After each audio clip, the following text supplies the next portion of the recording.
I really don't think that the red made me this angry.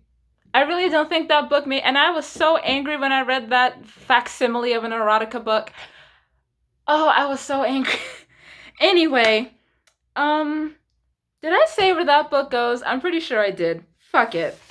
Um, A Gift of Poison is the next book, and this book is one of those ones where I feel like it's not necessarily that it's like bad. I just don't think that I'm the target audience more so than like with Garden of Eve, which is like meant for like a fifth grader or someone who's like going through grief. I just don't think I'm the target audience for Gift of Poison because like there are some YA books. YA is a minefield. There are some books where it's like I don't even think teenagers would like this. There are some books where it's like I'm just not the target audience, and there are other books where it's like this is amazing. So yeah, Gift of Poison by Kate Avery Ellison is the first book in the Kingmakers War series. It was published in 2014, and it's a YA fantasy book. And yeah, so there's this little girl. I think she's like 12. I don't know. Her name is Bree, and she wins a gambler's game, and she gets chased by the people who she won the game against. She gets taken to the steward of the house and locked in the dungeon because, far be it from one of these people to actually treat a child with the main character child with like respect and happiness. Far be it from them. No one in the castle likes her, not even her uncle. Her uncle wants to send her away, but the steward promises to get her to behave. Bree goes out into the forest and finds a dude there. Just okay. And he'll give her gold if she gives him information, and she agrees. And then Bree gets into another small fight, and now the steward has to banish her. I'm also not saying the steward's name because I'm pretty sure his name is Kale, which is hysterical to me, but I'm not going to call him that. Um, yeah. So Kayla's gonna banish her, but then this like weird ritual thing happens with there's like a vial and a snake, and Bree drinks the entire thing, and she gets tested with I don't know what the snake. I think the snake's supposed to bite her, but it doesn't, and now she's the dragon sayer. Tight. She has to go with them, or death, and the steward, her cousin Bran, and company, who all hate her, want to use her to help the true prince because the current prince is a usurper, and they travel for a while. No one will tell this girl the plan. No one will give this girl a knife. Like, I get it. Like, y'all all hate her. But Bree now has newfound responsibility, and I really don't think that she's going to be out here trying to kill the only people who are protecting her right now. Whatever, though. They get to the place where she has to go, and like I got bored, so I skipped most of it. Somehow her cousin and all those assholes die. She like feels bad for it. Why? I don't know. If people who hate me die, like if they hate me with every fiber of their being and actively try to make my life a living hell, I'm not gonna be sad when y'all die. Like y'all can fuck right off.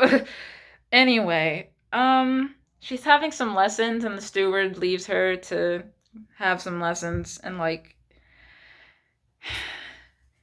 either the characters need to be fun or the journey needs to be fun.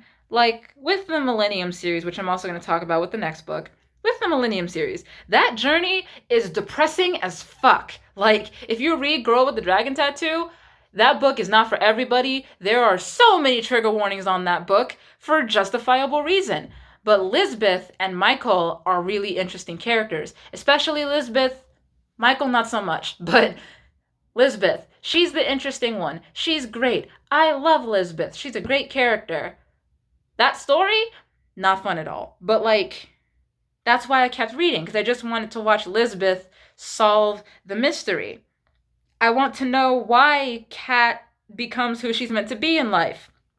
I want to know what the story of the giver is and like watch this whole story come full circle, which it does. And I'm going to talk about that in a later video because I have to say which order I like those sequels in. But I don't care about Bree, and I don't care about anyone around her. Everybody around her except for Droon and Bran have one personality trait, much like Bran from the TV show, and they're just hate or annoyed with her. And no one sees past the fact that she's an actual child. And like, children are annoying. I include myself in that statistic. Oh God, I was an annoying child. But like, you kind of have to see past that for a while and hope that they mature into a person. Hating them really isn't going to help them mature. Like, Why also, like, why did they have to do her banishment on the same day? Why couldn't they banish her later and finish the ritual? Like, I'm not saying that, like, Bree's not special or anything like that, because I kind of like that she was, like, an outcast who became special, but why were they doing that on the same day? And, like, maybe if someone took an actual interest in this girl, she'd be a better person, but whatever. Her uncle's motivation for hating her is weak. Like, he wanted to be with her mom. Okay. All right, look. This next book, right? It's at the bottom of the Wouldn't Read Again list, and I would classify this as a bad book. And if I'm not mistaken, when I found it on Goodreads, there are 14 of these motherfuckers, and I'm pretty sure they were all written in a year. Was the Queen Alpha series also written in a year? Yes, but the Queen Alpha series is good. So, oh my god, okay. The Millennium series, that book with the girl with the dragon tattoo, those 6 books. They're all like 500 to 700 pages long. And I watched one of the movies, the first one, the two, actually I've watched 2 of them. I watched the first one and I watched Girl in the Spider's Web. And I'm interested. Like, I want to know how we get from Girl with the Dragon Tattoo to Girl in the Spider's Web, and maybe I'll read the other 2 past that. It depends. But, like, these books, all these free-ass books, they all lose me by page 100. Are my tastes too specific? Am I just too picky? Or, like, do I just have a low tolerance for fan fiction-y writing? If I make it to 100 pages, and I'm gonna talk about it. Any book that is under 200 pages, it's 50%, although I might have to force it. And I forced it with this book. Finding Home is a M.M. Shifter romance, and it is the first in the North Point Wolves series by Kiska Gray. That sounds like a wolf name. And its genres are paranormal fantasy and romance. I don't think there are 14 yet. I think there are 14 planned, because at the point when I read this book, there were already 3 out. Okay. So it's really hard to take notes with books like this because of how, like, I try to, like, only include the important things, but so many of these books just have filler. Why do I need to know that he deftly buttoned his shirt? Like, buttoning a shirt is not that hard to do. Like, just take it and just button the bitch. Like, it's really not that hard to do. I get that some people are clumsy. How clumsy do you have to be to not be able to button your own shirt? I'm not talking about people who, like, physically cannot button their own shirt. I mean normal, able-bodied people who can button their shirt regularly. Like, what? Okay. So, Tegan is the main character, I think, and he likes sex, and he has sex with wolves. They're all shifters, so they're, like, in human form. He has sex with wolves, and, like, even though no one in their clan will, like, claim him, there's this one guy that he constantly goes back to, and Tegan's, like, super fucking skinny, because of course he is. He gets kidnapped because he smells like the wolf who had sex with him, and Rainy, I don't know how to pronounce it. It's Rhin. I'm gonna call him Ren. He's an alpha. He thinks that means that Tegan is his mate, so he'll come for him. Tegan is like, well, bitch, you mistaken, and also, why am I in a cage? The guy, his name is Jonas. Jonas has Reen's brother, Rory, so that's fun. That whole plot line disappears for the entire middle of the book. Reen is bitchy and stressed, and apparently Reen is also Tegan's fated mate. God. Tegan has an X branded on him because his pack was killed, and that makes him dangerous for some reason. Tegan wants nothing to do with Reen, even though once he apologizes, and, like, references to bands that are, like, in real life, like Pierce the Veil and, like, My Chemical Evanescence. It's not the same as, like, referencing a band, like, not a band, because they weren't really called bands back then. Well, no, it's not the same as referencing a band like Aerosmith or, like, the Rolling Stones, because, like, their music is kind of timeless. Evanescence and Pierce the Veil, I'm not saying that their music is bad. I'm not saying that it probably won't be timeless. There'll probably be people who will still listen to it.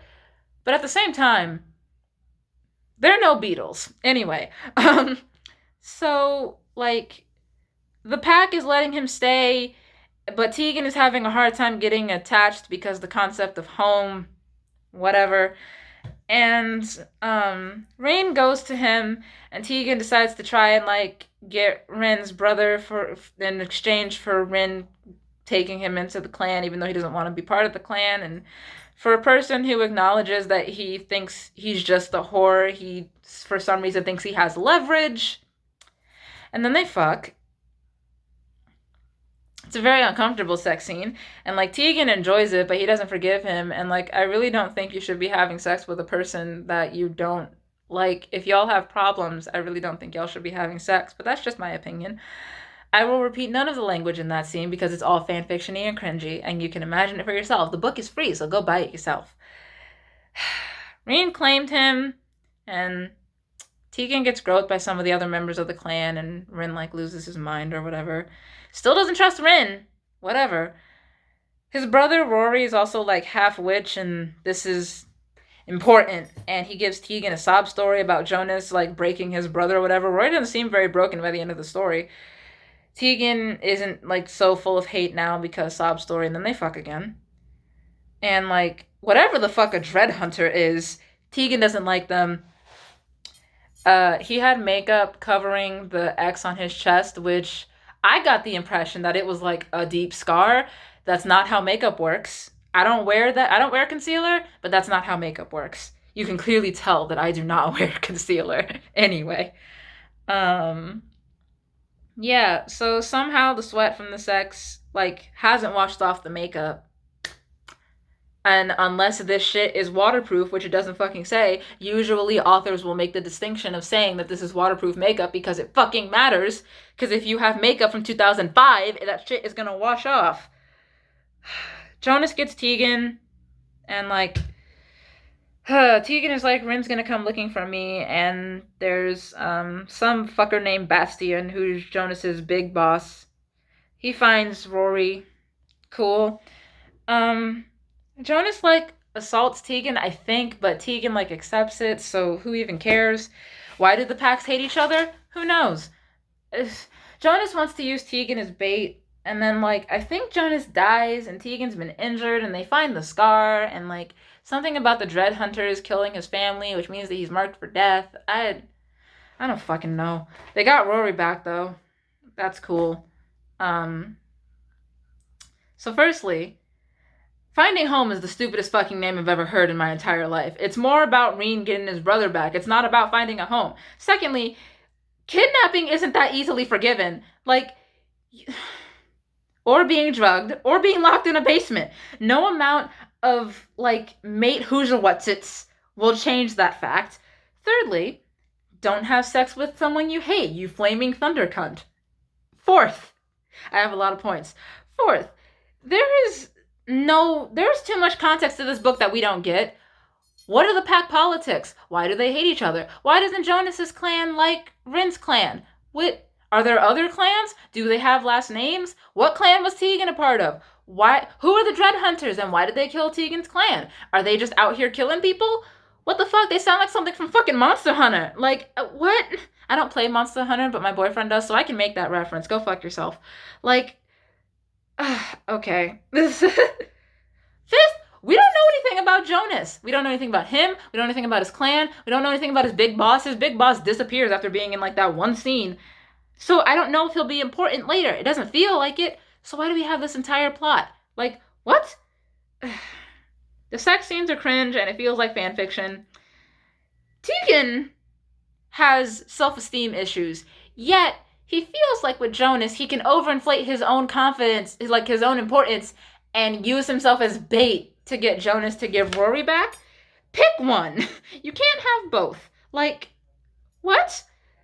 Reen is a bad alpha. Okay, I don't like this relationship dichotomy, but let's just go with it for a moment.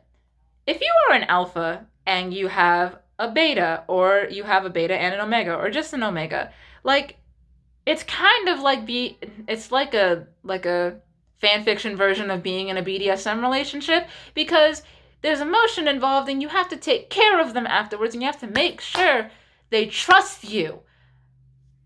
What? Okay. Like, He's angry all the time, and he kidnaps people, and like, I have basic questions that should be asked. That should be answered, not asked. No, they should be asked. The author should have fucking asked them when she was writing this fucking book. Amazon really needs to vet their authors better. The alpha thing doesn't really bug me though. The male pregnancy later down on the line doesn't really bug me that much. I've read my fair share of fan fiction. I've been reading fan fiction since the days of lemons and limes. Like, I feel like everybody in the Harry Potter fan fiction knows about that one fan fiction where Voldemort gets Harry pregnant. I feel like the entire fandom knows about that. Like,